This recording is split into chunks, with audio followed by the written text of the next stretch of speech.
হার হার মহাদেব বন্ধুরা, কথাগিনী সংসারে তোমাদের সকলকে জানাই ওয়েলকাম। তো জুলুকের সকালটা কেমন লাগছে অবশ্যই কিন্তু কমেন্ট করে জানিও। সকাল সকাল রেডি হয়ে চলে এসেছিলাম টিফিন করতে। টিফিনে নিয়েছিলাম কিন্তু আমরা গরম গরম ম্যাগি। আর পাহাড়ি ম্যাগির টেস্টটাই কিন্তু আলাদা। আর সামনে এরকম ছবিতে আঁকার মতো পাহাড়, পাশে ভালোবাসার মানুষ, গরম গরম ম্যাগি, আর কি চাই জীবনে।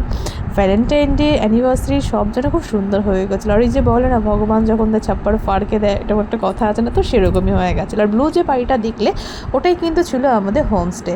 তো তোমরা কিন্তু ফার্স্ট যে ভিডিওগুলো আছে একটু গিয়ে দেখে নিয়ে, চ্যানেলে অলরেডি পোস্ট হয়ে গেছে, তোমরা ডিটেলস পেয়ে যাবে। আর সকাল সকাল তাড়াতাড়ি বেরিয়ে পড়েছিলাম, কারণ খুব একদম ফ্রেশ রানি একটা মর্নিং ছিল। প্রত্যেকটা সাইড খুব ভালো করে দেখা যাচ্ছিলো। তো জিগজ্যাগ রোড বা সিল্ক রোডে বেশ কিছু ভিডিও নিয়ে, ফটো নিয়ে সেখান থেকে কিন্তু আমরা ঝটপট চলে আসি আমরা নাথুলা পাস যাওয়ার জন্য। আর এই যে সাদা সাদা দেখছো গাছগুলো, এগুলো স্নো পরে কিন্তু হয়েছে, এবং স্নোফলের ভিডিওগুলোও কিন্তু তোমরা পেয়ে যাবে লাস্ট ভিডিওতে। তো তারপরে আমাদের যে কার ছিল, সেই কারগুলো যেহেতু যায় না, পার্টিকুলার কিছু কার কিন্তু নাথুলা পাসে যায়। নাথুলা পাসে যাওয়ার জন্য কিন্তু পারমিট করাতে হয়, তার জন্য ভোটার কার্ডটা কিন্তু মাস্ট লাগে, এবং পার হেড নেয় হচ্ছে 500 টাকা করে। তো আমাদের সেরকমই সব রেডি ছিল, ঝটপট চলে আসি এবং সেখান থেকে চলে যাই নাথুলা পাস। এবং ওই যে সামনে পাহাড় দেখতে পাচ্ছ, ওটাই কিন্তু চীনের যে পাহাড় সেটা।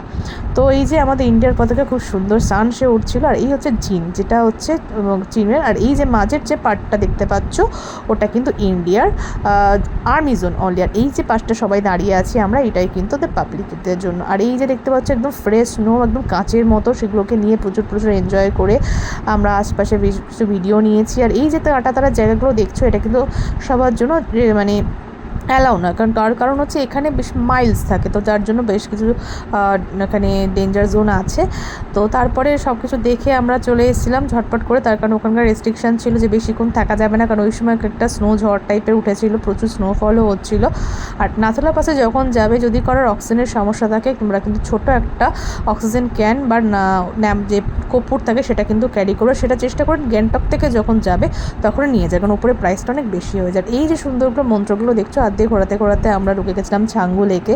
তো ঢোকার সময় আমি আর ফেরার সময় তোমাদের দাদা দুজনে মিলেই কিন্তু এই পার্টটাকে এনজয় করি। এবং তারপর আমরা যখন গিয়ে পৌঁছাই না ছাঙ্গু লেকে, তখন না আশপাশের লোক খুব কম ছিল, তার কারণ প্রত্যেকটা গাড়ি পরপর আসছিল। তো আমরা যে সময় যাই সেভাবে কেউ ছিল না, তো সাইড সিনটা ভীষণভাবে এনজয় করি, ডিস্টার্ব করার কেউ ছিল, মন ভরে ছবি তুলি। এই যে সুন্দর করে সবাই বিল্ডিং সাজাচ্ছিলো, আমিও সাজিয়েছি।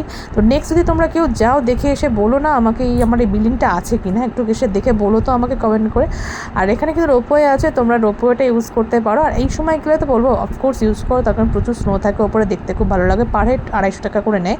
তারপর খাচ্ছিলো একটু আমাদের খিদে, তারপর অনেকক্ষণ আমরা ঘুরছিলাম।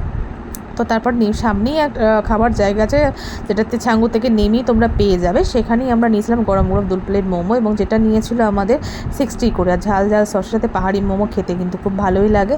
আর তারপর সব কিছু দেখে, আশপাশের সিনগুলোও খুব ভালো লাগছিলো, ঝর্ণা জলটা সব কিছু দেখে আমরা কিন্তু চলে এসেছিলাম গ্যাংটকের জন্য। গ্যাংটকে কোন হোটেলে থেকেছিলাম সেই ভিডিওটা কিন্তু তোমরা পেয়ে যাবে আগের ভিডিওতে, একটু দেখে নিয়ে, অলরেডি সেটা কিন্তু চ্যানেলে পোস্টেড। তো তারপর আমরা গেছিলাম হচ্ছে এমজি মার্কে একটু সন্ধ্যের দিকে, তার কারণ আমাদের বাড়ির প্রত্যেকটা মানুষের জন্য কিছু না কিছু টুকটাক কেনার ছিল। তো সেগুলো টুকিটাকে কেনাকাটা করে, খাওয়া দাওয়া করে আমরা ঝটপট রুমে এসে ঘুমিয়ে পড়েছিলাম। তার কারণ নেক্সট মর্নিংয়ে কিন্তু আমাদের ট্রেন ছিল এনজিপি থেকে। তো আমরা কিন্তু সকাল সকাল উঠে একদম ফ্রেশ হয়ে টিফিন আমাদের ওখানেই দেওয়া হয়েছিল, সেখান থেকে আমরা জাস্ট কফি টফিগুলো করে খেয়ে নিয়ে দেন বেরিয়ে পড়েছিলাম। এবং বেরিয়েই কিন্তু দর্শন পেয়েছিলাম কাঞ্চনজঙ্ঘার আমাদের হোটেল থেকেই। তো তারপরে আমরা করেছিলাম রেন্ট কার, নিয়েছিল 400 টাকা করে। তার কারণ ট্রেনের টাইম ম্যাচ করতে হলে রেন্ট কারটাই আমার বেশি ভালো লেগেছিলো। আর এই যে টানেল দেখতে পাচ্ছ, এটাই কিন্তু ক্রস করলেই চলে আসে শিলিগুড়ি। সেখান থেকে আমরা টোটো নিয়ে চলে এসেছিলাম এনজিপি, আর এনজিপি থেকে ট্রেন নিয়ে হাওড়া। তো ভিডিওগুলো তোমাদের কেমন লাগলো প্রত্যেকটা পার্ট অবশ্যই কমেন্টের সাথে জানাতে ভুলো না কিন্তু। আর অনেক অনেক ভিডিও আসছে, চ্যানেলটাকে সাবস্ক্রাইব করে নতুন নতুন ভিডিও দেখার জন্য। এইভাবে তোমরা ঘুরতে যেতে চাইলে অফকোর্স যেতে পারবে। সবাই ভালো থেকো, সুস্থ থেকো। কেমন লাগলো জানি আজকে এই পর্যন্তই, টাটা।